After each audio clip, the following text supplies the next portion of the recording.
You're not losing her because of your age. Most men assume the number is the problem, but that's just a story they tell themselves. Notice how some older men attract younger women effortlessly, while others feel like one wrong move and she pulls away. Same age gap, totally different result. That's not luck. That's awareness. Men who read patterns, who sense the shift before it's explained, don't chase, they adjust. I'm John.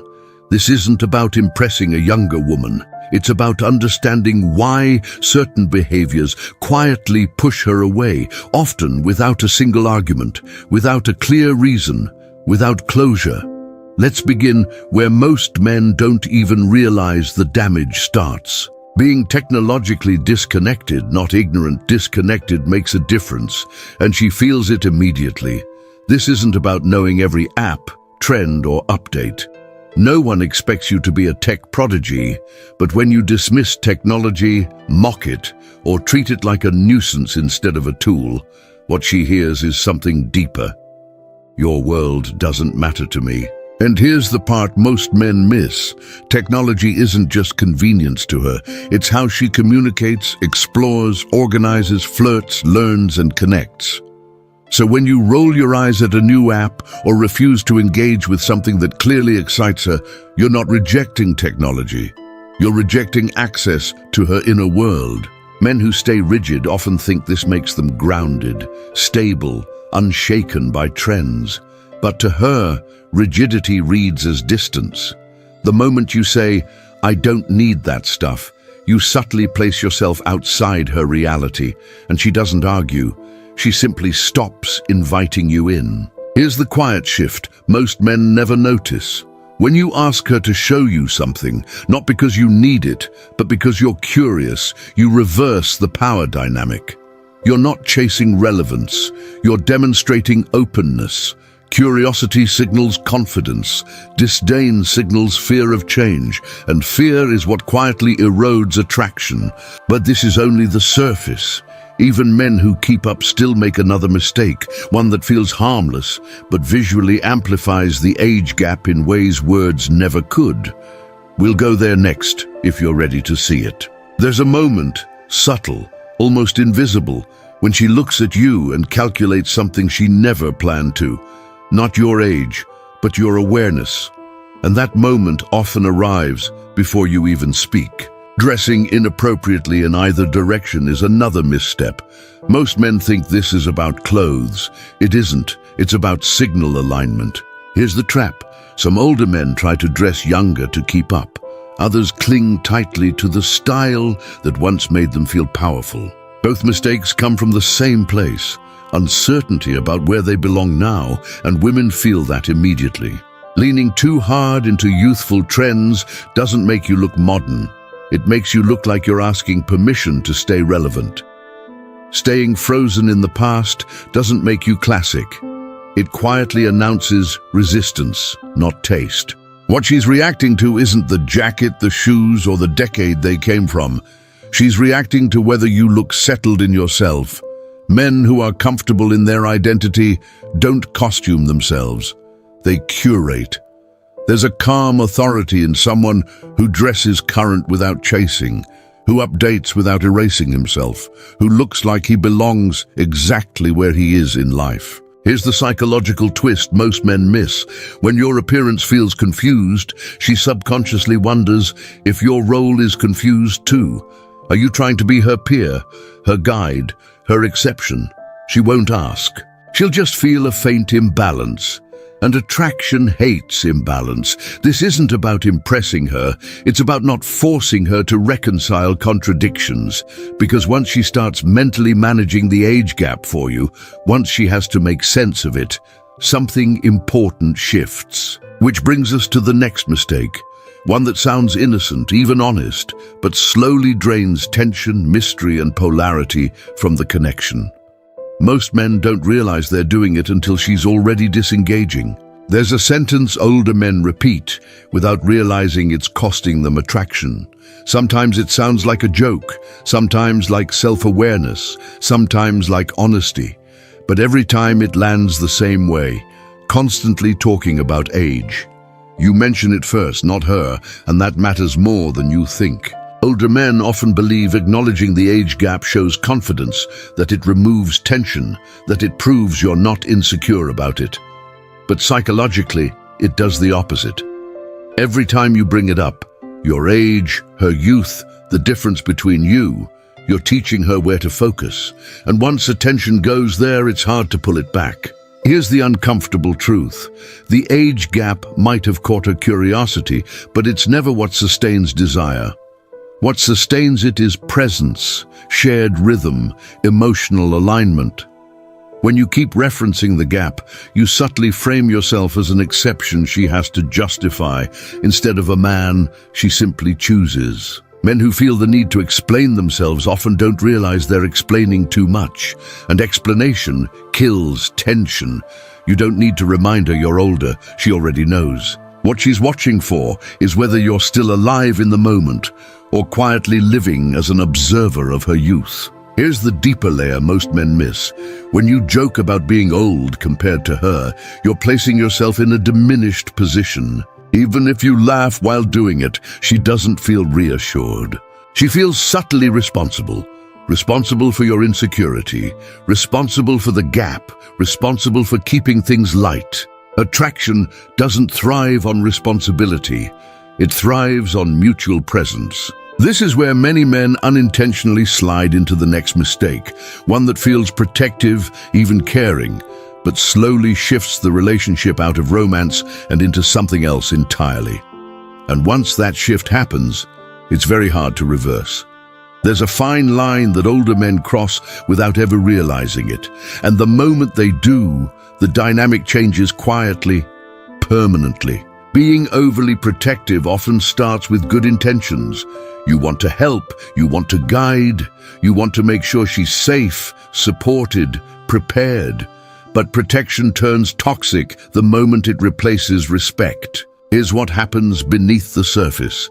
When you step in too quickly, when you correct before she asks, when you assume she needs shielding instead of partnership, you unintentionally communicate this. I don't fully trust your judgment, and nothing shuts down attraction faster than being underestimated. She didn't arrive at her life by accident. She's made choices, taken risks, learned lessons long before you appeared. So when you override her autonomy in the name of care, she doesn't feel cherished, she feels managed. Men who confuse leadership with control often don't notice the shift, but she does. She starts filtering what she shares, not because she's hiding, but because she doesn't want to be corrected, warned, or redirected. Here's the psychological twist. The more you try to protect her, the less safe she feels expressing herself around you. Because safety isn't about being guarded, it's about being trusted. This is where many older men unknowingly step into a role she never asked for. Not a lover, not an equal, but something closer to a guardian. And guardians don't get chosen romantically for long. But there's another mistake that often follows this one, subtle, easy to justify, and devastating over time. It has nothing to do with control and everything to do with comfort. Comfort is dangerous when it goes unquestioned, especially for men who've already lived a lot of life. Avoiding new experiences is a classic trap. You tell yourself you've already done it all, the trips, the scenes, the late nights, the experiments. And maybe that's true. But here's what quietly changes the dynamic. When you stop exploring, she starts exploring without you. Mentally first, emotionally next. This isn't about adrenaline or novelty for novelty's sake. It's about shared momentum. You might see a new experience and think, I've already been there. She sees the same moment and thinks, I want to experience this version of myself.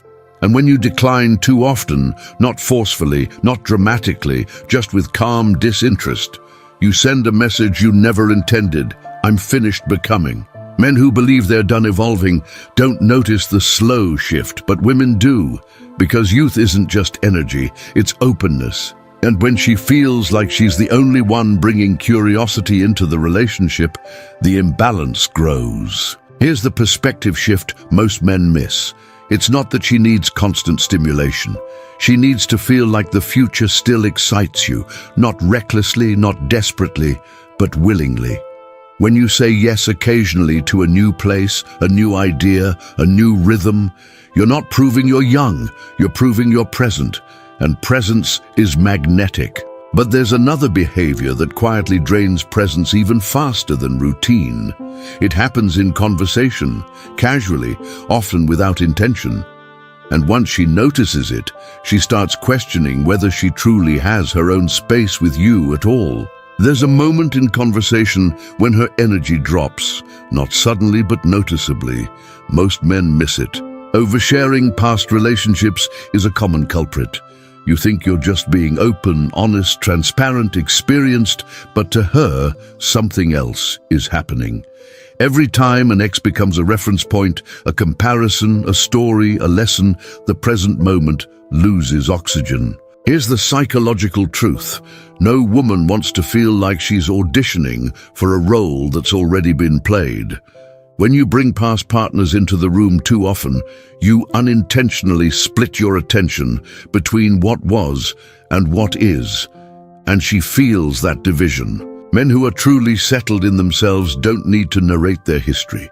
They let it inform them quietly because experience only feels attractive when it's integrated, not displayed. There's another layer here that's uncomfortable to admit. When you frequently reference past relationships, she doesn't hear maturity. She wonders whether you've emotionally closed those chapters or whether they're still open in ways you haven't acknowledged. And uncertainty kills safety. It makes her hesitate, pull back, stay slightly guarded, not because she's insecure, but because she's perceptive. She wants to feel like the center of your attention now, not a continuation, not a replacement, not a footnote in a long story. And here's the shift men don't expect. The less you speak about the past, the more weight the present carries. Silence, used correctly, creates space for intimacy. But oversharing often comes paired with another mistake, one that sounds responsible, even impressive, yet subtly reframes the entire relationship into something transactional. And once that frame sets in, romance struggles to breathe. There's a shift that happens when admiration turns into evaluation, and most men don't feel it until it's already cost them something. Overemphasis on financial stability. You're proud of what you've built, and you should be. Stability, discipline, provision, these matter. But here's the psychological line that's easy to cross without noticing. When your value is communicated primarily through what you provide, you quietly move out of the role of romantic partner and into the role of utility. You don't say it directly, and you don't need to.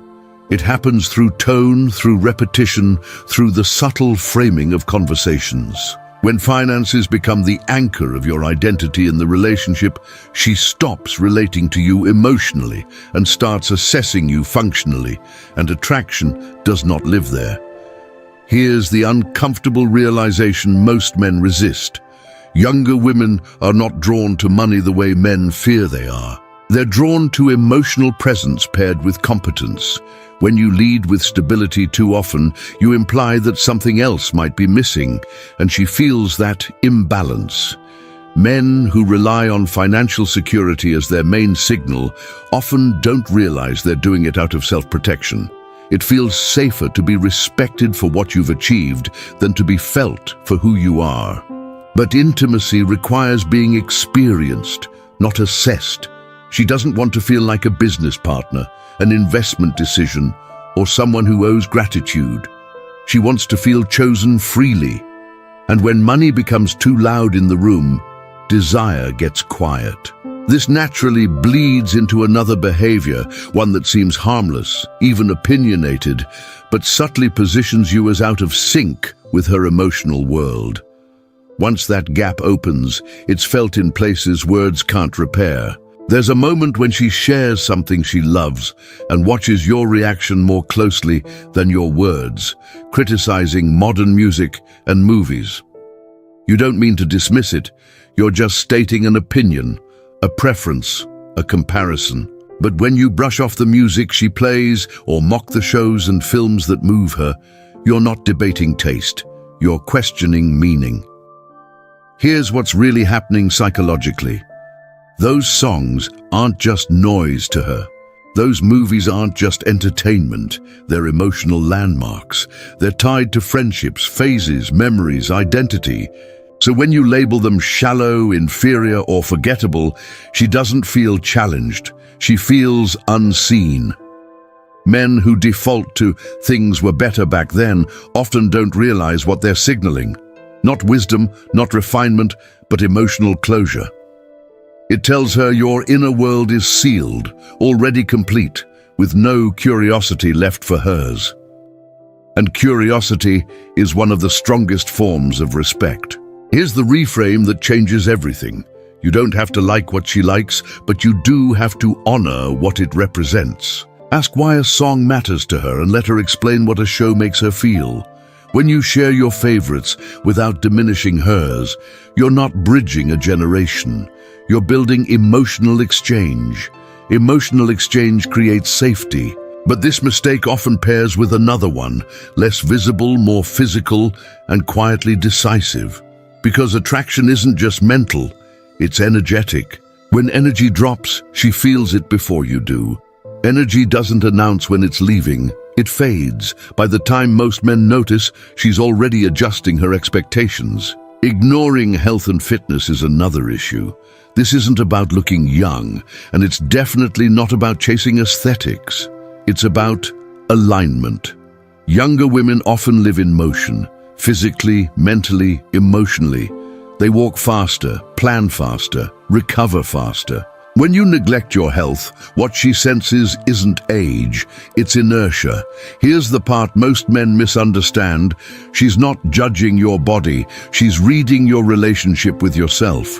When you dismiss fitness, energy, or basic health routines, it subtly signals resignation, as if you've accepted a slow narrowing of life. And that creates tension, not attraction, because she's still expanding. Men who value longevity over vanity carry a different presence. Not frantic, not insecure, but intentional. Even small efforts, walking, stretching, moving with purpose, communicate something powerful. I plan to be here fully, and that matters more than you think. Health is future-oriented. When you ignore it, she subconsciously questions how much future you're actually inviting her into. Not because she's calculating years, but because she's sensing trajectory. Attraction follows trajectory.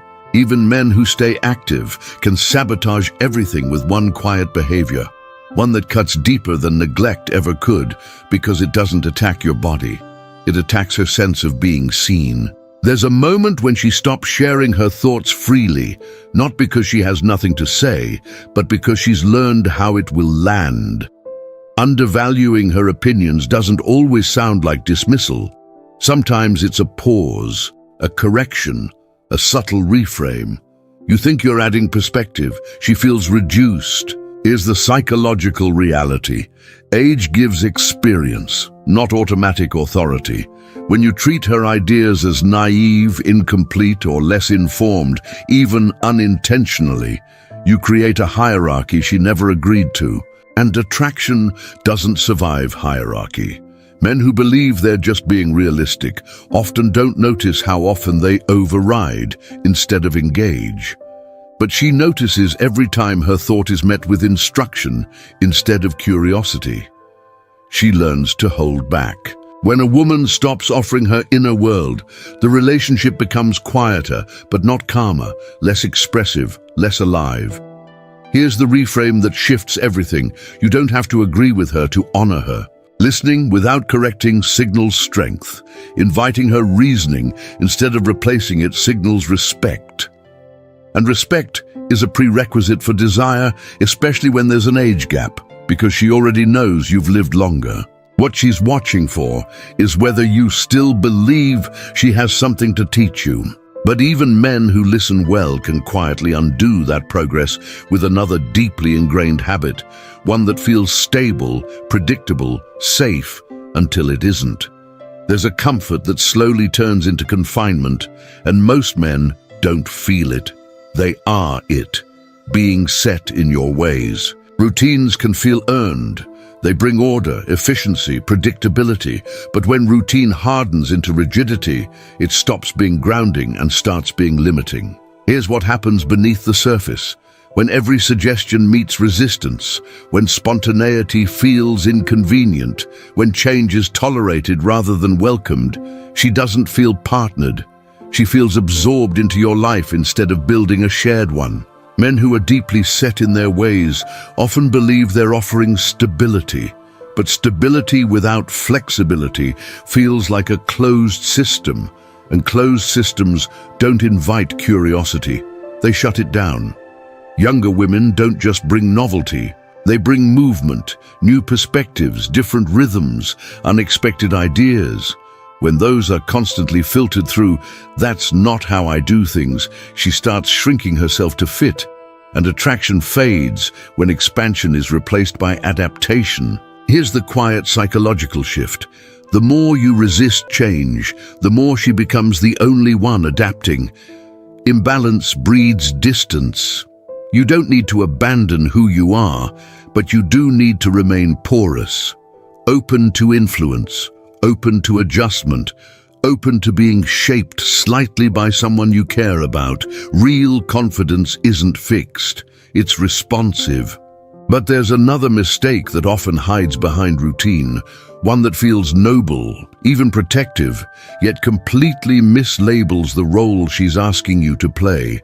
There's a moment when guidance turns into gravity, and she starts to feel pulled downward instead of forward. Mistaking parenting for partnership. You think you're helping her avoid mistakes, sharing wisdom, offering perspective, preventing unnecessary pain. But here's the psychological line that changes everything.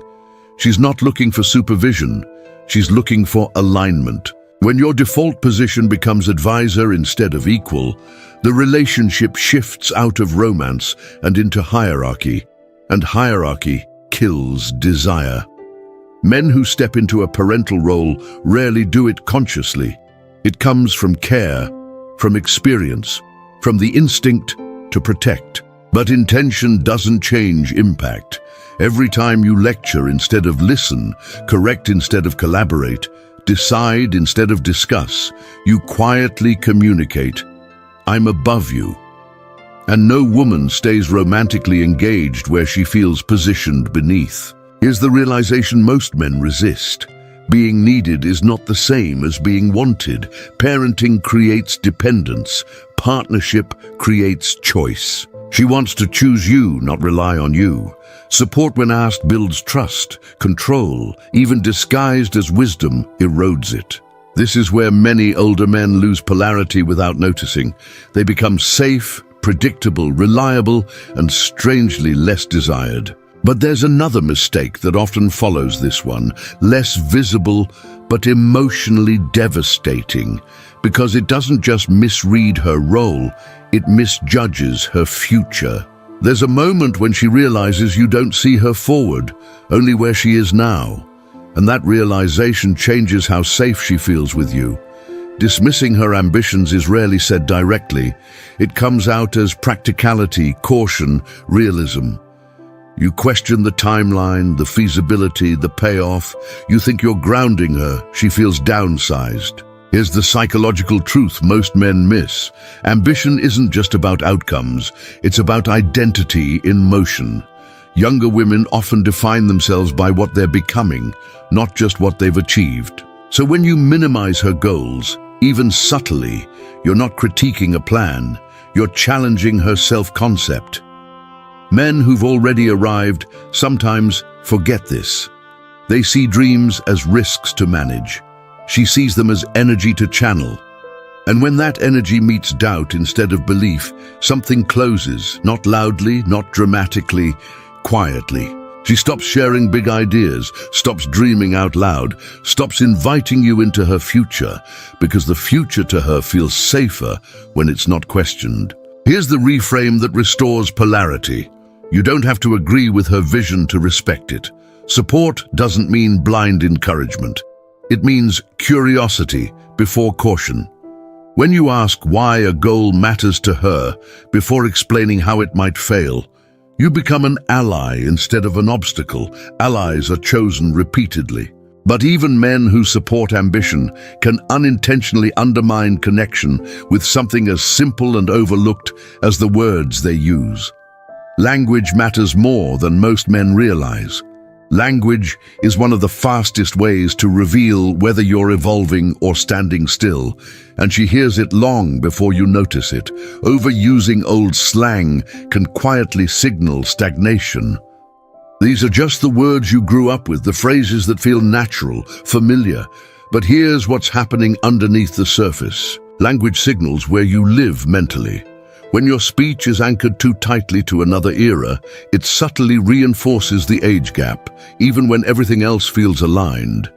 This isn't about sounding young, it's about sounding present. Overusing outdated slang can make conversations feel disjointed. Not wrong, just slightly off rhythm. And rhythm matters more than content. Men who assume language is trivial often miss this. Communication isn't just meaning, it's flow. When she has to translate, adjust, or mentally bridge gaps just to stay connected, she feels friction, and attraction avoids friction. Here's the psychological shift that changes everything. You don't need to abandon your language. You need to expand it. When you're open to learning how she expresses herself, new phrases, new humor, new references, you signal adaptability, not insecurity. Not desperation. Adaptability is confidence that isn't threatened by change. And when you occasionally share your expressions too, without forcing them, you create exchange instead of imbalance. That's how generational gaps close. But even men who communicate well often stumble on the next mistake, one that has nothing to do with words and everything to do with interest. Because when interest is absent, everything else stops mattering. Interest isn't proven by agreement, it's proven by engagement. And this is where many men unknowingly disengage first, refusing to engage in her interests. You don't have to love everything she loves. That's not the issue.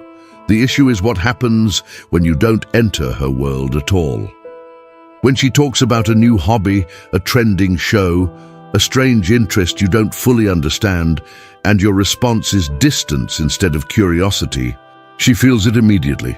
Men often think enthusiasm must be authentic to be valid, so they choose indifference over effort. But indifference sends a message far louder than disagreement. What excites you doesn't matter to me. And here's the part that cuts deeper. She's not testing your tastes. She's testing your willingness to step toward her. Men who stay anchored only in their own interests often believe they're being authentic. But authenticity without curiosity becomes isolation. Relationships don't thrive on shared preferences alone. They thrive on shared attention. When you refuse to engage, even lightly, she stops inviting you. First into her interests, then into her thoughts, then into her inner life. And that withdrawal doesn't feel dramatic. It feels quiet, polite, inevitable. Here's the reframe that restores connection. You don't have to master her interests. You only have to respect the energy behind them. Trying once, asking questions, showing up imperfectly. That effort signals something powerful. You matter enough for me to step outside myself, and that is deeply attractive. But even when interest is present, many men sabotage intimacy in a far more private way, one rooted not in dismissal, but in insecurity. And this one changes everything about how she experiences you. There's a silence that forms before distance ever does. It happens in the body first. Overthinking physical intimacy makes you careful, measured, self-aware. You start monitoring yourself instead of feeling the moment, and she senses the shift instantly. Here's what most men don't realize. Self-consciousness doesn't register as humility, it registers as disconnection. When you over-focus on physical differences, on performance, on how age might be perceived, you remove yourself from presence. And intimacy requires presence more than perfection. She didn't choose you despite your body, she chose you with it. Attraction isn't fragile, insecurity is. Men who overthink intimacy often believe they're being respectful, gentle, considerate. But what she feels is hesitation, and hesitation disrupts polarity. Here's the psychological truth that reframes everything. Confidence isn't loud, it's relaxed. When you stop evaluating yourself mid-connection, you allow energy to flow naturally. Touch becomes mutual instead of monitored. Desire becomes shared instead of negotiated. And here's the part most men miss. She's not comparing you to younger men. She's responding to how comfortable you are being desired. When you accept attraction instead of questioning it, intimacy deepens. But even men who regain physical confidence can quietly sabotage emotional closeness with one deeply human habit. One that feels nostalgic, harmless, even charming, until it isn't. Nostalgia feels warm, safe, familiar, but too much of it turns the present cold. Constant nostalgia, sharing memories isn't the problem. Living in them is. When stories of the past become the main reference point, the good old days, how things used to be, she starts to feel like a visitor in your life, not a participant. Here's what's happening psychologically. Every time you anchor conversation backward, you pull emotional gravity away from now. And attraction lives in the present. Men who lean heavily on nostalgia often don't realize what they're signaling. Not wisdom, but completion. It's as if the most meaningful chapters are already written, and that creates distance because she's still writing hers. You don't need to erase your history, but you do need to balance it. Memories should add depth, not replace momentum. When the past dominates, the future feels underdeveloped, and women are deeply attuned to future energy. Here's the reframe that restores polarity. Stories are bridges, not destinations. Share them, then return to now. Create memories with her instead of reliving ones she wasn't part of. That's how she feels integrated, not adjacent. But even when the present feels strong, many men unknowingly weaken connection by avoiding something that matters deeply to her identity. Not her hobbies, not her dreams, her people. There's a quiet test she never announces. You either step into it or you slowly step out of her life, avoiding her friends. You don't say you dislike them. You just stay distant, unavailable, uninterested, and to you, it feels neutral. To her, it feels telling. Here's the psychological layer most men miss. Friends are witnesses. They see her patterns, her moods, her values. So when you avoid them, you're not just avoiding social effort, you're avoiding integration. Men often believe the relationship exists in a private bubble, that what happens between the two of you is all that matters. But to her, connection is contextual. When you resist stepping into her social world, she feels like she's living two lives. And people don't stay long in divided realities. She doesn't need you to impress her friends. She needs you to acknowledge their importance. When you show curiosity about the people who matter to her, you show respect for her emotional ecosystem, and respect deepens attachment. Here's the uncomfortable realization. Avoidance looks like detachment, even when it isn't meant that way. She starts wondering if you're only interested in her attention, not her life. And that thought changes how safe she feels investing further. But there's another behavior that often appears alongside avoidance, one driven not by distance, but by fear, and it reveals itself in moments when you feel most vulnerable. Jealousy doesn't start loud, it starts as vigilance, showing jealousy. You notice the looks, the conversations, the ease she has around younger men, and something tightens. You tell yourself it's natural, protective, reasonable. But here's what she feels instead: mistrust. Not because you accuse her, but because your energy changes. Questions linger too long, reassurance is subtly required. Your mood shifts based on who enters the room. Men often believe jealousy proves investment. Psychologically, it signals fear of replacement, and fear reverses polarity. She didn't choose you because you were the safest option in the room. She chose you because you felt grounded. When jealousy shows up repeatedly, she doesn't feel cherished. She feels monitored, and monitoring makes people self-conscious, not loyal. Here's the part most men don't want to hear.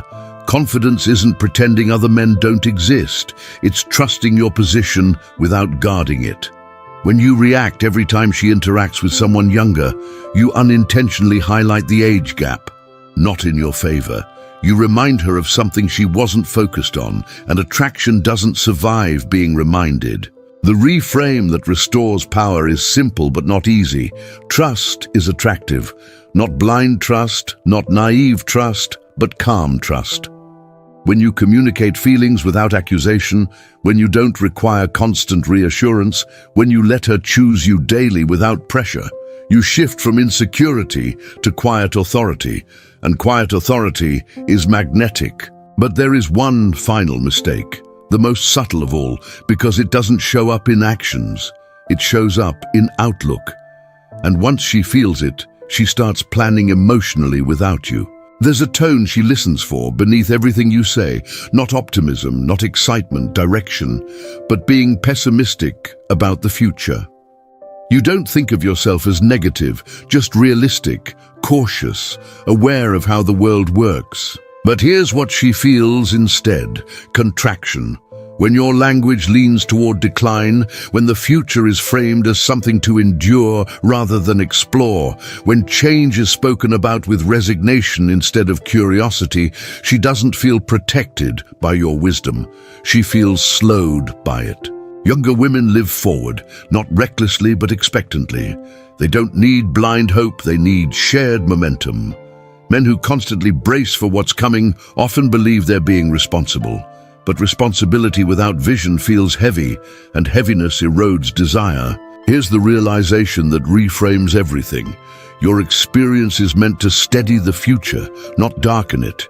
When your outlook combines realism with openness, when caution is balanced with belief, when you acknowledge challenges without surrendering possibility, you become something rare. Not a man stuck in the past, not a man afraid of the future, but a man rooted in the present, capable of walking forward with clarity. And this is where everything comes together. You were never being rejected for your age. You were being tested for awareness. Once you see these patterns, you stop explaining yourself, stop compensating, stop trying to manage perception. You move differently. Calmer, more grounded, more deliberate. And that shift, that quiet internal clarity, is what younger women respond to most. Not because it's impressive, but because it's real.